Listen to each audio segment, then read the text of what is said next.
अस्सलाम वालेकुम जनाब यूट्यूब की दुनिया के दोस्तों, कैसे उम्मीद है हर वैसे होंगे, ठीक ठाक होंगे, अच्छे होंगे। मैं हूं आपके साथ अबरार हसन। तो आप हमारा यूट्यूब चैनल खान अबरार खान देख रहे हैं। जनाब आज के व्लॉग को स्टार्ट करने लगे हैं। गंदम पक गई है मुकम्मल तौर पर, तो मैंने कहा कि किसान है तो गंदम पर भी एक वीडियो बना लेते हैं, क्योंकि ये वीडियो बनाना बहुत ही मतलब कि फ़र्ज़ बनती है। तो नेक्स्ट देखते हैं।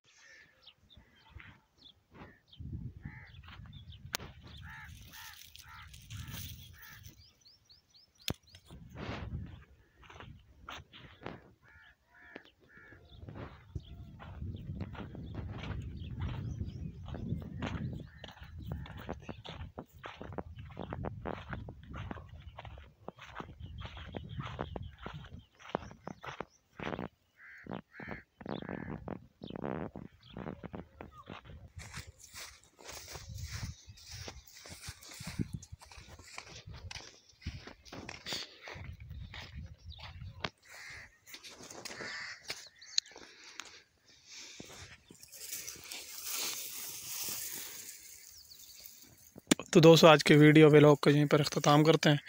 उम्मीद है हमारा ये छोटा सा वीडियो आपको बहुत ज़्यादा अच्छा लगेगा। यार अगर हमारे वीडियो अच्छा लगा है तो हमारे चैनल को ज़रूर सब्सक्राइब करना है। कल इंशाल्लाह एक बहुत ही नई और इंटरेस्टिंग वीडियो लेकर आपकी खिदमत में ज़रूर हाज़िर होंगे। तो आपने कमेंट में ज़रूर बताना है कि हमारी गंदम जो है वो आपको कैसी लगी है।